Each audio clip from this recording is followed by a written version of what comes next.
ये ऑब्जर्वेशन कहाँ तक जाती है? ये जाती है कि एक जज ने ऑब्जर्वेशन में अपोजिशन के लीडर को नॉन ट्रू इंडियन बताया है। ये किसको फायदा करती है? बीजेपी को, उनको हवा मिलती है। ये बात तो बीजेपी को भी हजम नहीं हो रही है अंदर खाने। ये सरकार चोरी चकारी से बनी हुई सरकार है, ये अनडेमोक्रेटिक सरकार है, बल्कि ये अपराध है, देश के प्रति अपराध है, संविधान के प्रति अपराध है। उनको सलाखों के पीछे होना चाहिए और सुप्रीम कोर्ट को उसमें जांच सुओ मोटो करनी चाहिए थी। आप देश के लोगों को सुप्रीम कोर्ट न्याय नहीं दे पाई अभी तक। संविधान की सुरक्षा के लिए सुप्रीम कोर्ट है, सरकार को डिफेंड करने के लिए, सरकार की सुरक्षा के लिए सुप्रीम कोर्ट नहीं है। कभी बोलने की हिम्मत हुई सुप्रीम कोर्ट की जो ये कहे ट्रू इंडियन नेता हिंदू मुसलमान नहीं करेगा? कहने की है हिम्मत? करके दिखाएं। अरे सरकार अपोजिशन को, देश को बता नहीं रही जमीन पे कब्जा हुआ कि नहीं हुआ, कितने पे हुआ, कितने पे नहीं हुआ, कोर्ट को भी नहीं बता रही। सुप्रीम कोर्ट हो चाहे हाई कोर्ट हो, कोई भी जज इस तरह का काम नहीं कर सकता। This is blunder mistake on the part of Justice Datta. Constitution के हिसाब से उनके विचार भी नहीं है और हाई कोर्ट और सुप्रीम कोर्ट में जज बने बैठे हैं, तो कैसे न्याय कर सकते हैं वो संविधान के साथ? मगर चुनाव आयोग बिल्कुल चुनाव के एन वक्त पे इतनी लंबी एक्सरसाइज कैसे कर सकता है? बताइए, क्या लॉजिक है क्या ये? आप एकदम पूरे देश की नागरिकता चेक करेंगे? होते कौन है आप? वहाँ पे 2 आदमी, स्पीकर सभापति, वहाँ पे एक प्राइम मिनिस्टर या गृह मंत्री, दो आदमी ने दोनों संस्थाओं का बेड़ा गर्क कर दिया। तो के सुप्रीम कोर्ट किसको डिसाइड कर रही है?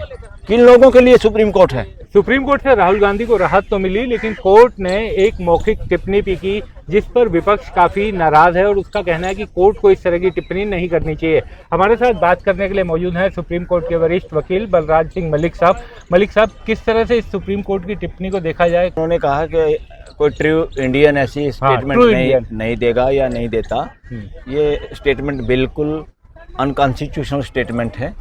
किसी भी जज को ये बातें नहीं करनी चाहिए अपोजिशन के लीडरों के और पूरे देश की। अब ये खाली अपोजिशन का मुद्दा नहीं, पूरे देश की जनता को ये पसंद नहीं आया। पूरे देश को लगा कि कहीं ना कहीं ऐसा लग रहा है कि कोई ना कोई बात, एक मैसेज कन्वे करना चाहती है कोर्ट कहीं ना कहीं सरकार को कि वी आर डिफेंडिंग यू। इस तरह का एक मैसेज देश में अगर आप सर्वे करेंगे तो this is totally wrong on the part of the justice. Sir, आज अपोजिशन की जितनी भी पार्टीज हैं उनकी जॉइंट मीटिंग भी हुई पार्लियामेंट में और सबने एक सुर में कहा कि अगर अपोजिशन का लीडर ये सब नहीं बोलेगा, ये बात दीपांकर दत्ता को तब कहनी चाहिए थी अगर वो उनको ये खुद पता होता कि कितनी जमीन पे कब्जा हुआ कि नहीं हुआ। अगर उनके पास गवर्नमेंट की स्टेटमेंट होती, गवर्नमेंट का रिकॉर्ड होता, गवर्नमेंट उनको जवाब देती, तब वो ये बात कह सकते थे कि आपको ये बात नहीं कहनी चाहिए, this is the record.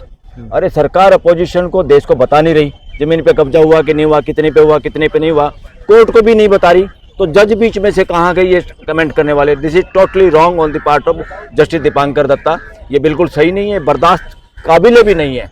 Supreme court हो चाहे हाई कोर्ट हो, कोई भी जज इस तरह का काम नहीं कर सकता। सुप्रीम कोर्ट यहीं पे है ना।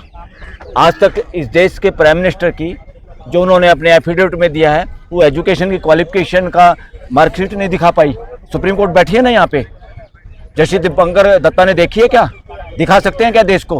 वो कैसे कह सकते हैं कि true Indian? Who will justice Dipankar Datta to define true Indian और non true Indian? This is totally wrong, totally wrong. Sir, एक सवाल ये भी उठता है कि अभी कुछ दिन पहले इलाहाबाद हाईकोर्ट का एक मामला आया था सुप्रीम कोर्ट में और उसमें सुप्रीम कोर्ट ने कहा था कि अदालतों का काम प्रवचन देना नहीं है, अदालतों का काम न्याय देना है। तो जस्टिस दीपांकर दत्ता ने जो टिप्पणी की, क्या ये उसी श्रेणी में आता है जो खुद बोले? आप सर्वे करिए वकीलों का, सुप्रीम कोर्ट का भी, देश के वकीलों का, इवन ईवीएम मसले में क्या रोल रहा है। आप रिकॉर्डिंग देखिए, उस वक्त की रिकॉर्डिंग देखिए आप कि क्या क्वेश्चन थे। इस देश के लोगों को जजेज क्या क्वेश्चन पूछ रहे, उस पर भी नजर अब देश रख रहा है। नई पीढ़ी के वकील उस पर नजर रखते हैं, किस तरह के क्वेश्चन है, क्या वो रेलिवेंट क्वेश्चन है कि नहीं है, क्या वो देश को न्याय दिलाने के लिए पूछे गए पर्सन है या कुछ और हैं। तो अब बिटवीन द लाइन और बिहाइंड द कर्टन देश की जनता और वकील देखते हैं। आप सर्वे करिए, आप देश के लोगों को सुप्रीम कोर्ट न्याय नहीं दे पाई अभी तक। देश पूरा चिल्ला रहा है कि इलेक्शन ईवीएम से नहीं, बैलेट पेपर से होने चाहिए। देश के लोगों के फंडामेंटल की सुरक्षा के लिए सुप्रीम कोर्ट है, संविधान की सुरक्षा के लिए सुप्रीम कोर्ट है। सरकार को डिफेंड करने के लिए, सरकार की सुरक्षा के लिए सुप्रीम कोर्ट नहीं है। सरकार ही तो बदमाशी करती है हमेशा, और सरकार जब बदमाशी करती है, जनता आती है सुप्रीम कोर्ट के सामने, हाई कोर्ट के सामने, they are bound to defend the people of this country, their fundamental right. और आप अपोजिशन के लीडर को डिमोरलाइज करने की बात कर रहे हैं। यू आर सेइंग आप बोलिए मत, आप कुछ मत बोलिए सरकार के खिलाफ। अरे आप हमारे को दिखाओ, जस्टिस दीपांकर दत्ता, आपको पता है क्या खुद कितनी जमीन पे कब्जा हुआ, कितने पे नहीं है? आप सर्वे करिए पहले, अगर आपके पास दस्तावेज हो तब आपको ये राइट बनता था कहने का, और तब भी आप ट्रू इंडियन और नॉन ट्रू इंडियन की बात नहीं कर सकते आप बिल्कुल गलत हैं। आपने अपनी सीमा को लांघा है। ये सीमा लांघना किसी भी जज द्वारा इस सीमा को लांघने की बात को कोई देश बर्दाश्त नहीं करेगा। आप सर्वे करो वकीलों के अंदर, ये देश की अपोजिशन की बात नहीं है। ये बात तो बीजेपी को भी हजम नहीं हो रही है अंदर खाने, मगर बीजेपी एक पार्टी में कन्वर्ट हो गई है, क्योंकि उसके अंदर जो तानाशाही है, जो लोगों ने कब्जा कर लिया उस पार्टी पे, जो अपने आप को बड़ी पार्टी डेमोक्रेटिक और ये वो बातें करते थे, अलग से पार्टी में डिफरेंस करते थे, क्या हाल है उस पार्टी का? अध्यक्ष एक्सटेंशन पे एक्सटेंशन, अध्यक्ष नहीं बना पा रहे, सब चोरी चकारी का सिस्टम चल रहा। और अब तो साबित हो गया, अब ये तो और साबित हो जाएगा। हम तो पहले से कह रहे ये सरकार चोरी चकारी से बनी हुई सरकार है, ये अनडेमोक्रेटिक सरकार है, बल्कि ये अपराध है, देश के प्रति अपराध है, संविधान के प्रति अपराध है, कॉन्स्टिट्यूशनल वैल्यूज के प्रति अपराध है। और अपराध में कि वे लोग सत्ता में बैठे हैं, उनको सलाखों के पीछे होना चाहिए, और सुप्रीम कोर्ट को उसमें जांच सुओ मोटो करनी चाहिए थी। राहुल गांधी ने जो कहा था लेटर के बारे में, एक उसने अखबार में भी वो लेख आया था, हमने वो लेख के साथ लेटर लगा के भेजा था सुप्रीम कोर्ट में कि आप इसमें सुओ मोटो एक्शन लीजिए। सुप्रीम कोर्ट के चीफ जस्टिस को, सभी जजों को हमने वो लेटर फॉरवर्ड किया था अपनी संस्था की तरफ से, वकीलों की संस्था की तरफ से। उस पर कार्रवाई आप करते नहीं, और जब कोई बोलता है उस बोलने का जवाब नहीं देते। कोई देश के प्रधानमंत्री की मार्कशीट देखना चाहता है, उसमें आप दिखवा नहीं पाते। कोई लोग कहते हैं ईवीएम में गड़बड़ है, उसका समाधान आप नहीं कर पाते। कोई आदमी कहता है चीन ने जमीन पे कब्जा कर लिया, उस पर बोलने पे आप रोक लगाना चाहते हैं, और ट्रू और इवन अपोजिशन के लीडर को आप नॉन ट्रू इंडियन बताने की कोशिश करते हैं। This is blunder mistake on the part of Justice Datta. कुछ लोगों का ये भी और मैं ये कह रहा हूँ, इस तरह के स्क्रूटनी करने की जरूरत है इस देश में, जजों की भी। बहुत सारे जजों का वॉलंटरी इस्तीफा लेने की जरूरत है और उनको देने की जरूरत है इस देश के अंदर। बहुत सारे जजेस, मैं ये कह रहा हूँ, कॉन्स्टिट्यूशन याद करना, प्रश्न का उत्तर देना वो एकेडमिक है। कॉन्स्टिट्यूशन जीना पड़ता है, कॉन्स्टिट्यूशन को सोच उसके मुताबिक विचार होना चाहिए। वो सुप्रीम कोर्ट के जज और हाई कोर्ट के जज की क्वालिफिकेशन है। और मैं खुद कहता हूँ, वकीलों से पूछो, बहुत सारे ऐसे जज हैं जो इस देश के कॉन्स्टिट्यूशन के हिसाब से नहीं जी पा रहे, कॉन्स्टिट्यूशन के हिसाब से उनके विचार भी नहीं है, और हाई कोर्ट और सुप्रीम कोर्ट में जज बने बैठे हैं, तो कैसे न्याय कर सकते हैं वो संविधान के साथ? तो इसलिए संविधान को वही बचाएगा जो संविधान को समझता है, संविधान को जीता है, और संविधान के हिसाब से ही वो बोलता है। ये जो बोलने का तरीका था ये असंवैधानिक था टोटली। कुछ लोगों का ये भी कहना है सर कि जो लीगल फ्रेटर्निटी के लोग हैं कि ऑब्जर्वेशन चूंकि ऑर्डर का तो हिस्सा होता नहीं है, तो न्यायालयों को उससे बचना चाहिए। इसमें कोई दो राय नहीं। आप, ये बिल्कुल बात है, ऑब्जर्वेशन से बचना चाहिए, मगर ये ऑब्जर्वेशन कहाँ तक जाती है? ये जाती है कि एक जज ने ऑब्जर्वेशन में अपोजिशन के लीडर को नॉन ट्रू इंडियन बताया है। ये किसको फायदा करती है? बीजेपी को। उनको हवा मिलती है और आलोचना करने की। ये तो अपोजिशन का लीडर तो बेवकूफ़ है, ये तो पप्पू है, ये इस तरह की जो धारणाएं लोगों ने क्रिएट करने की कोशिश की। इसलिए ऑब्जर्वेशन, जज की ऑब्जर्वेशन हर लिहाज से कॉन्स्टिट्यूशनल होनी चाहिए। ऑब्जर्वेशन बकवास नहीं होनी चाहिए, ऑब्जर्वेशन कॉन्स्टिट्यूशनल होनी चाहिए। No problem. हम जजों को भी ये थोड़ा कि उनको लगाम लगा रहे, उनको छीका लगा दे, बोलना ना दे। जज are free to express their views, but as per the constitution. Constitutional भाषा ही उनकी होनी चाहिए, उसी मर्यादा में उनके विचार होने चाहिए। अगर कोई यहाँ पे कह दे, जिस तरह से उन्होंने कहा है ट्रू इंडियन ऐसे नहीं बोलेगा, कभी बोलने की हिम्मत हुई सुप्रीम कोर्ट की जो ये कहे ट्रू इंडियन नेता हिंदू मुसलमान नहीं करेगा? कहने की है हिम्मत? करके दिखाएं, तब पता चलेगा कि ये ऑब्जर्वेशन फ्री एक्सप्रेशन है, या मोटिवेटेड है, या प्रेशराइज्ड है, या प्री प्लान्ड है, या ऑब्जेक्टिव तरीके से कहा गया है। आप लोगों ने ईवीएम की बात की, ईवीएम पर बड़ी लंबी लड़ाई भी सुप्रीम कोर्ट में लड़ी गई थी, लेकिन उसका कोई लाभ निकला नहीं, कोई राहत उस तरह की नहीं मिली। अब एसआईआर का मामला सामने आ गया, पूरे बिहार में वो बड़ा मुद्दा बना हुआ है, और विपक्ष, चुनाव आयोग कह रहा है कि ये काम तो पूरे हिंदुस्तान में होगा और पूरी ईमानदारी से किया जा रहा है, पूरे रिवीजन तो करना चुनाव आयोग का काम है। सारी ड्यूटी है, वो अपना काम करें, मगर चुनाव आयोग बिल्कुल चुनाव के एन वक्त पे इतनी लंबी एक्सरसाइज कैसे कर सकता है? बताइए, क्या लॉजिक है क्या ये? किसी विदेशी की कोई वोट नहीं होनी चाहिए, हम सहमत है ना? बिल्कुल। मगर आप शिकायत बताइए, कितने लोगों की शिकायत आपके पास आई है?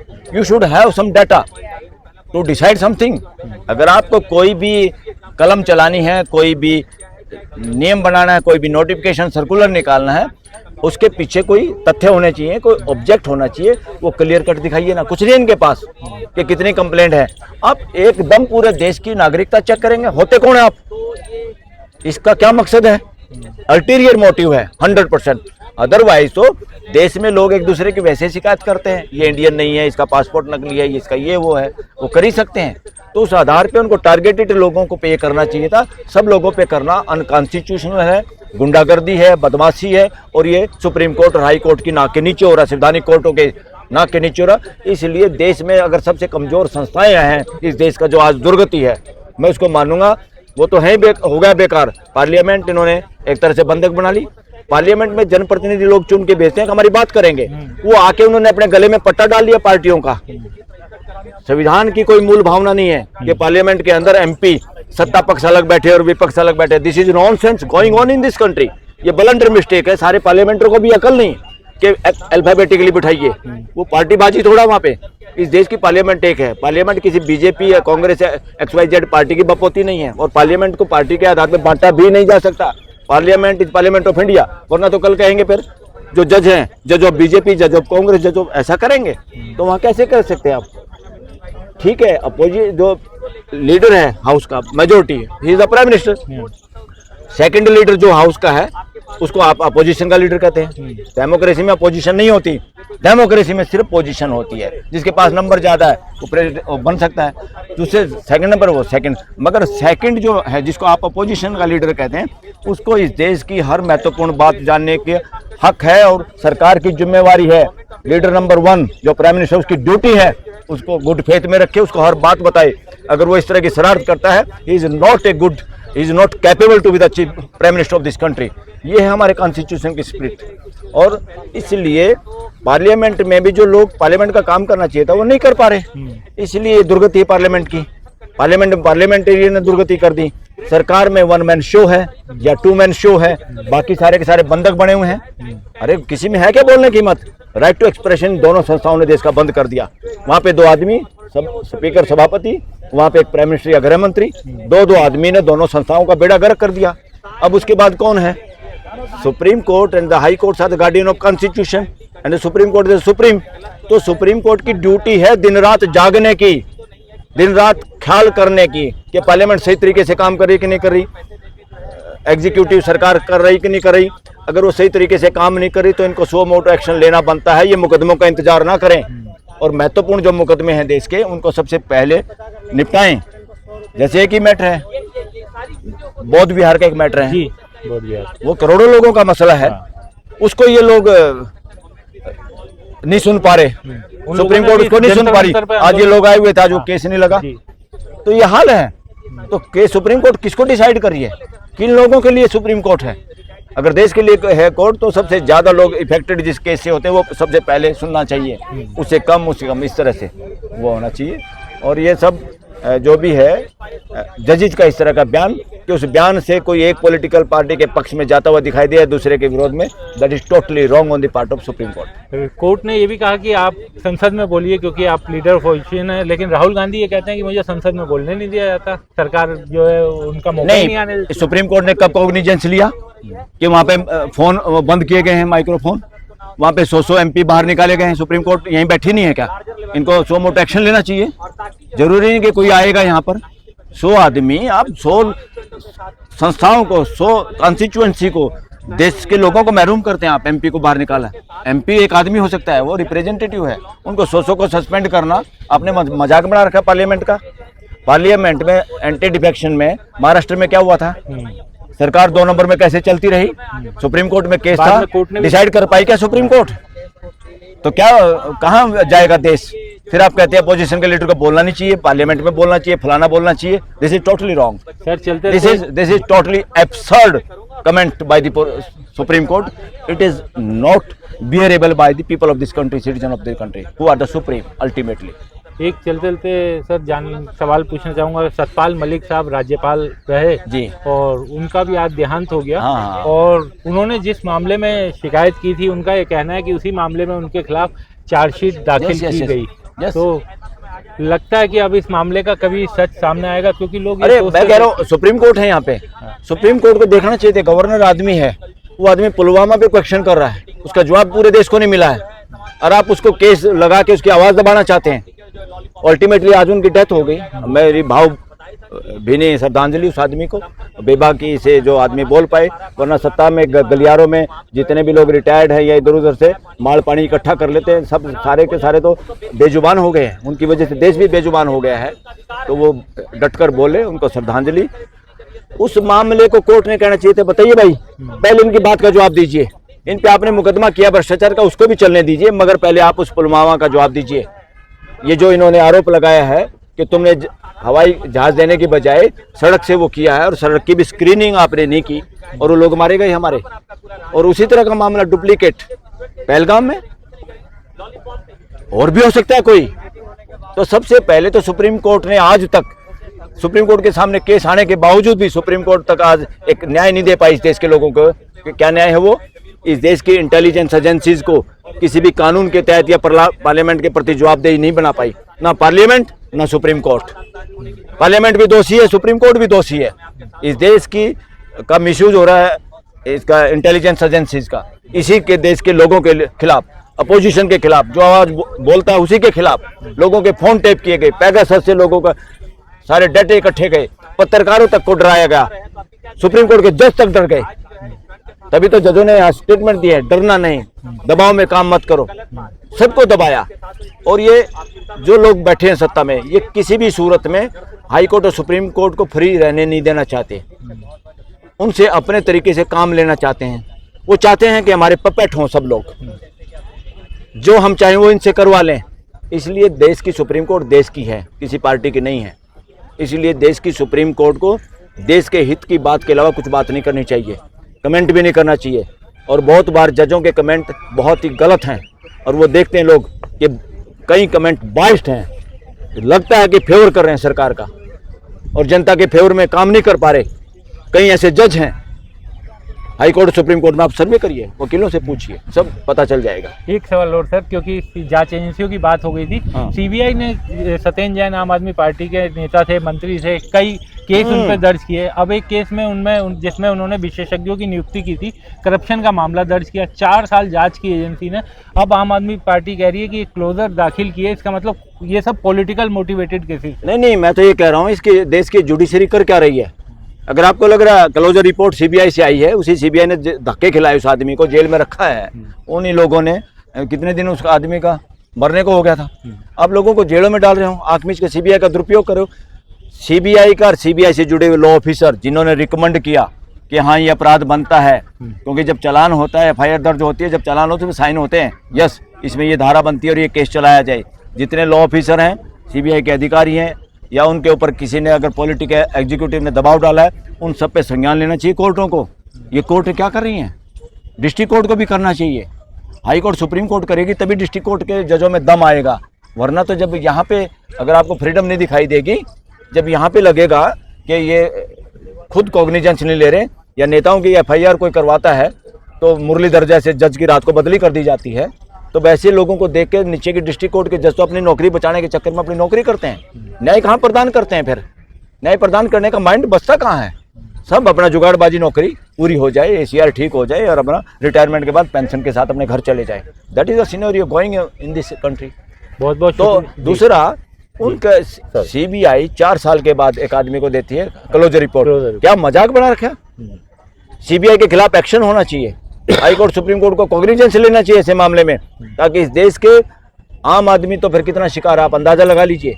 आम आदमी तो इस देश की पुलिस का जो अभी संविधानीकरण नहीं हुआ, पुलिस का राजशाहीकरण है, जैसे राजा के लठैत होते हैं ना, इस पूरे देश में पुलिस का वैसे ही दुरुपयोग कर रहे हैं सब लोग, स्टेट में जिसकी भी सरकार है और सेंटर में जिसकी सरकार है।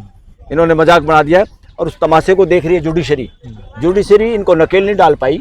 जुडिशरी को जितना काम रोल जो ड्यूटी है, ये जितना रोल अदा कर देना चाहिए था, 5-10% किया है, 90% अभी बाकी है। 90% में मैं कहता हूँ 45% और कर दें, 50% जैसे जुडिशरी अपना काम कर देगी, प्रीएम्बल को टारगेट बना के अपना जूरिस्प्रूडेंस क्रिएट कर देगी, तो इस देश की दिशा और दशा कुछ और होगी। फिर बाहर कनाडा और अमेरिका की सड़कें साफ नहीं लगेगी, इंडिया में उससे बेहतर व्यवस्था होगी। उम्मीद की जानी चाहिए कि बेहतर व्यवस्था है। ये थे एडवोकेट बलराज सिंह मलिक, जिनसे तमाम मुद्दों पर हमने बातचीत की। आप सभी से यही अनुरोध, दास स्वतंत्र के साथ अपना साथ बनाए रखिए, हमें देखते रहिए और साथ बनाए रखिए। बहुत बहुत शुक्रिया। हमारे चैनल को कृपया लाइक करें, सब्सक्राइब करें और अपने साथियों से भी जरूर करवाएं। शुक्रिया।